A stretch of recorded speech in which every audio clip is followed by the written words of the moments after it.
Boa tarde, como vocês estão? Mais um dia, hoje nós vamos para o capítulo 5 desse livro maravilhoso. Está dando para vocês verem direitinho o livro? Tá Sim, dando? Então tá bom. sim. Qualquer coisa vocês me falam, viu? Mas deixem os microfones desligados, se precisar pode abrir o microfone e falar. Então vamos lá, o capítulo 5, os pensamentos dialéticos e antidialéticos. A educação mundial, em todas as formações, desde a medicina, psicologia, engenharia, o direito, utiliza um tipo de pensamento chamado dialético para promover o processo educacional. O pensamento dialético copia os símbolos da língua para patrocinar o pensamento mais lógico, seja português, chinês, inglês ou libras.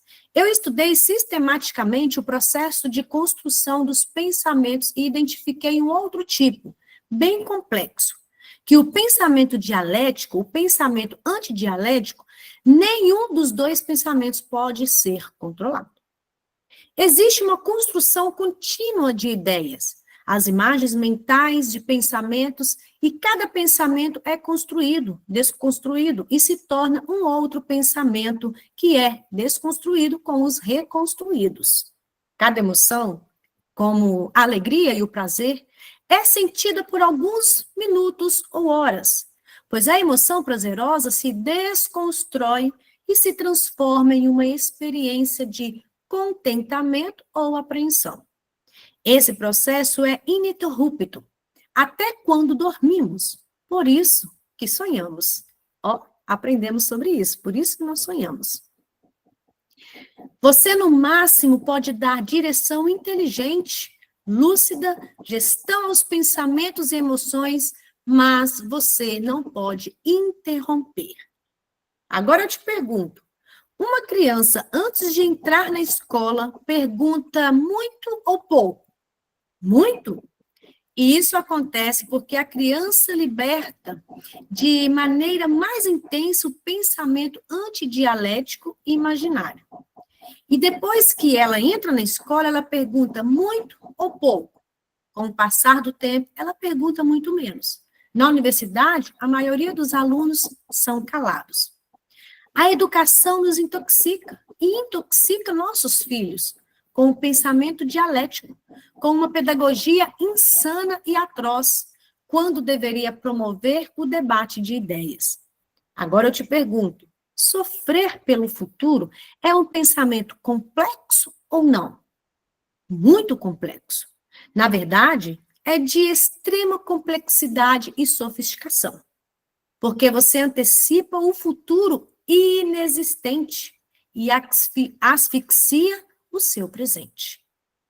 Precisa de qual pensamento? O lógico dialético ou antidialético imaginário? O pensamento antidialético e o sentimento de culpa é produzido por um pensamento dialético ou antidialético? Novamente, a resposta é pensamento antidialético.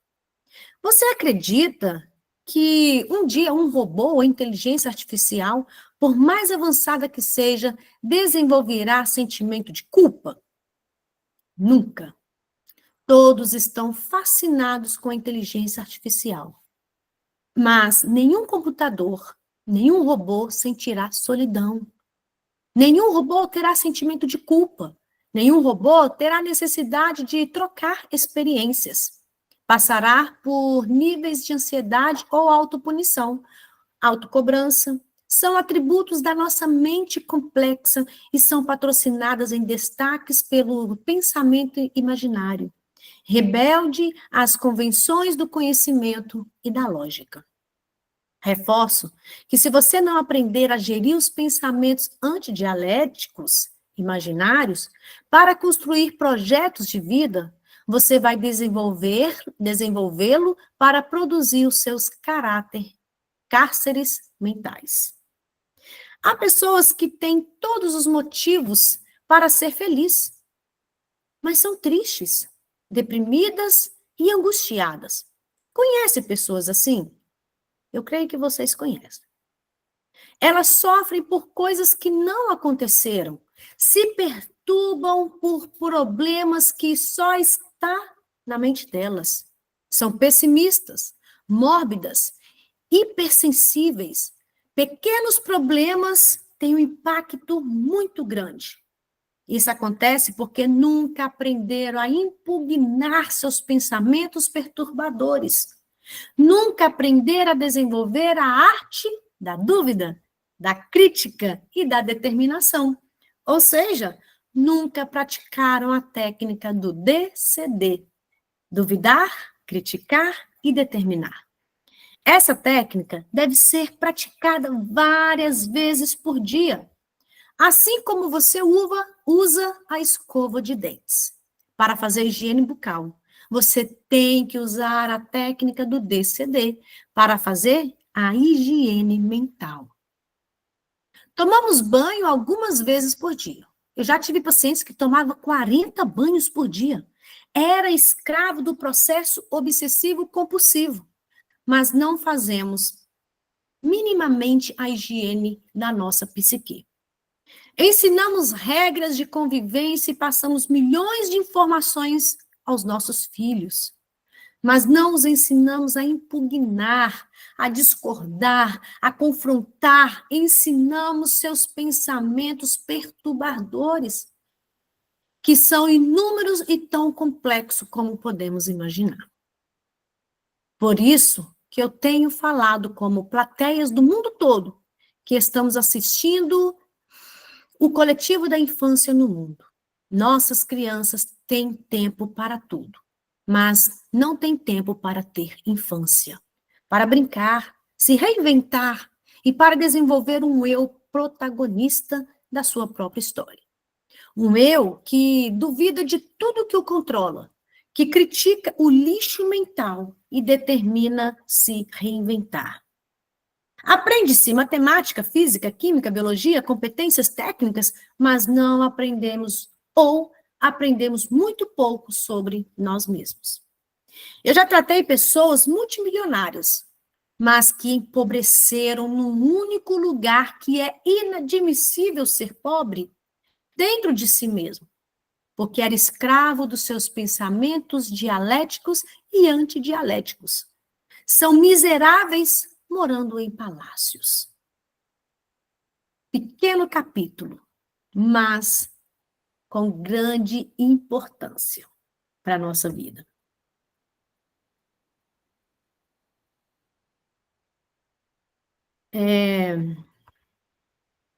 Tá me vendo direitinho?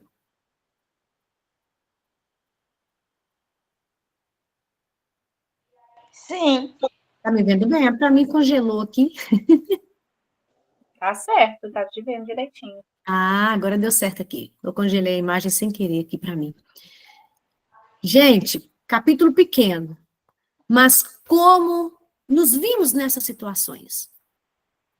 Ontem eu comentei dessa técnica, né? E ele falou sobre essa técnica, mas é todos os dias. Nós não fazemos a higiene do nosso corpo bucal, vamos fazer essa higiene mental. Vamos cuidar da nossa mente. Vamos cuidar da nossa psique. Vamos cuidar daquilo que vem na nossa mente, no nosso coração. Por isso tem um livro bacana da Joyce Meyer, né? Batalha da Mente.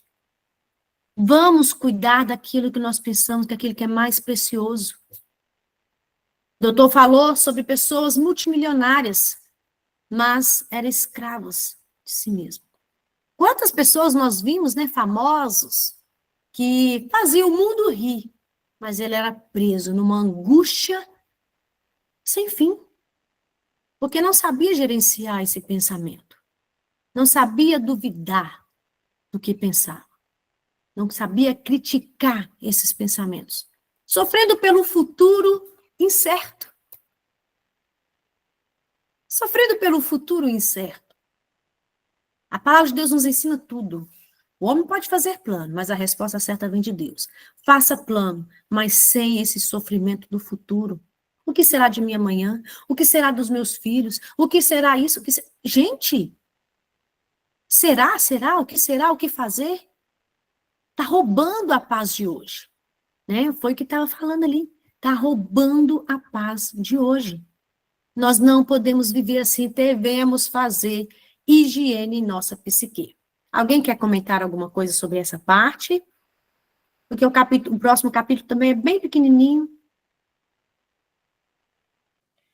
E é bem interessante, que a gente tem que aprender mesmo, porque, igual ele falou, que o máximo a gente pode dar uma direção inteligente ou lógica aos pensamentos, mas a gente não pode interrompê-los. Então, a gente tem que aprender a dar a direção certa dos pensamentos, né? Senão a gente está lascado. Igual o Hernandes Dias Lopes fala, que 70% das preocupações futuras da gente não irão acontecer. Então, a gente sofre à toa.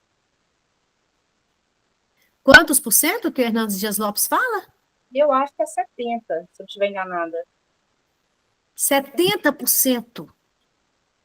Imagina. Enche a cabeça de preocupação e 70% das suas preocupações nem acontecem. Sofreu hoje à toa. Roubou a paz de hoje à toa.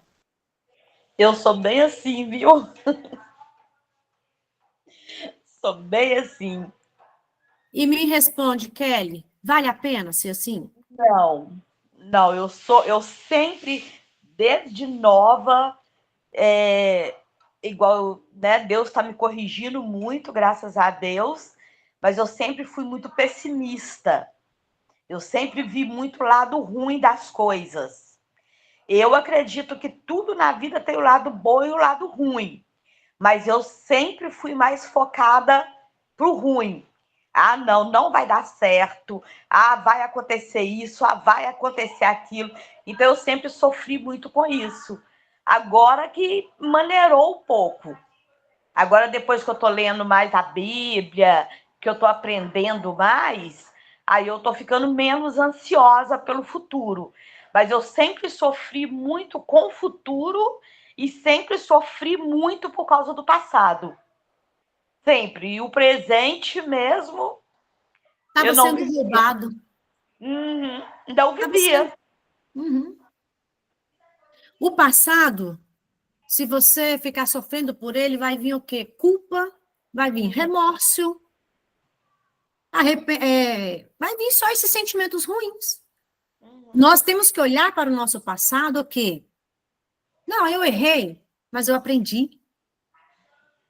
Não, eu tive aquela atitude errada, hoje eu colho fruto pela atitude errada do meu passado, mas eu aprendi, serviu de lição para mim. Então, hoje, eu posso fazer diferente para colher amanhã. Olhar para o passado, gente, sempre com esse olhar de aprendizado. Nunca com esse olhar de remorso, de culpa, de sofrimento. Porque senão, fica só remoendo e deixa de viver o presente. O presente é precioso. O livro que nós lemos, que impactou a nossa vida. O amanhã não nos pertence, pertence a Deus.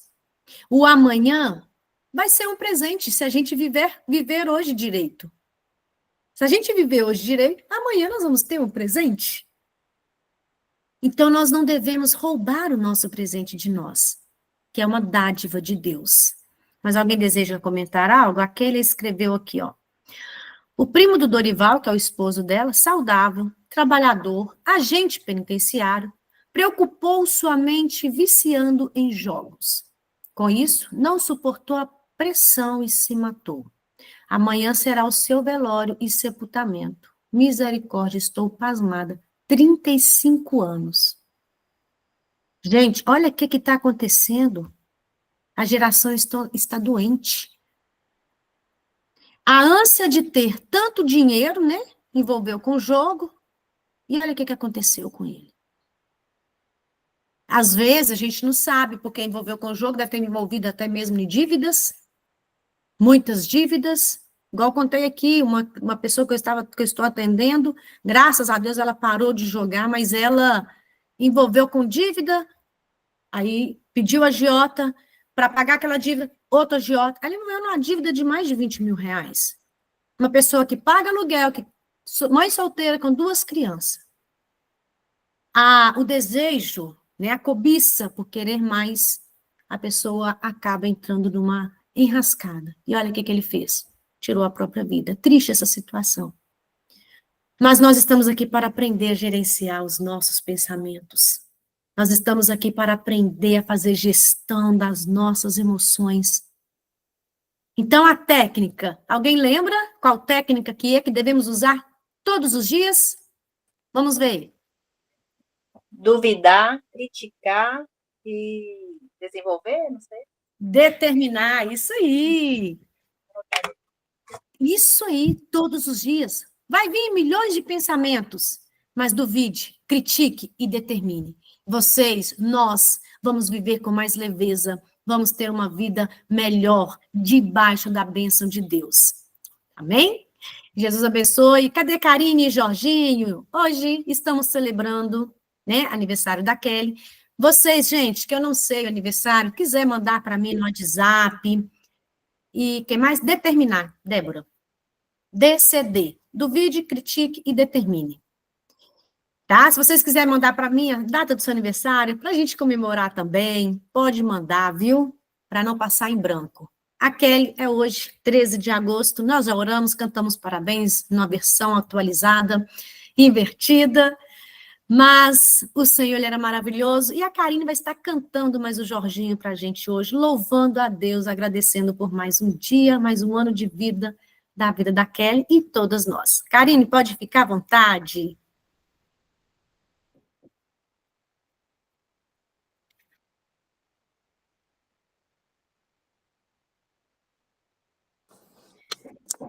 E, gente, boa tarde, a paz.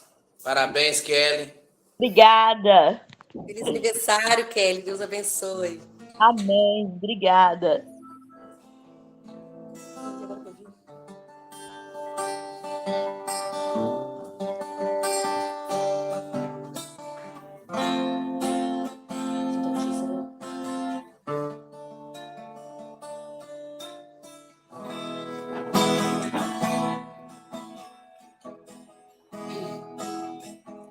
Junto a ti, Senhor, junto a ti, Senhor, junto a ti, em tua presença,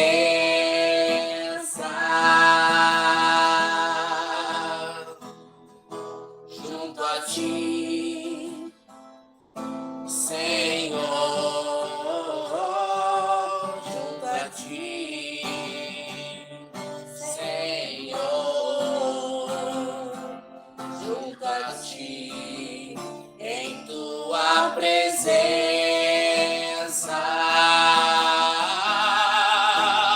quero ser vaso em tuas mãos pra te exaltar e adorar, bem mudar o meu coração e todo o meu ser, bem mudar. Quero mais, Senhor, muito mais, Senhor, eu quero mais de tua presença,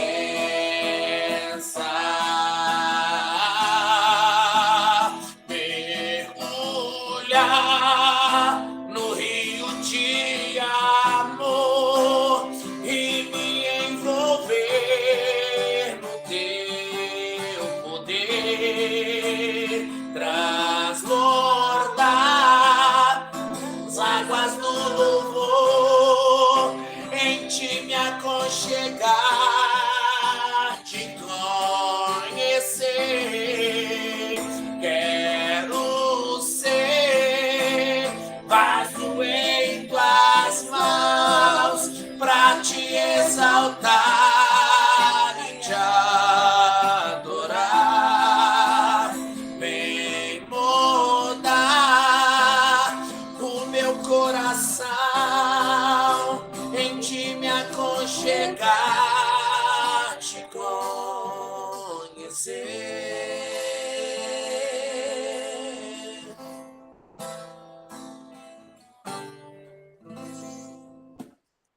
Uhul! Glória a Deus! Cadê a Que minha- lindo!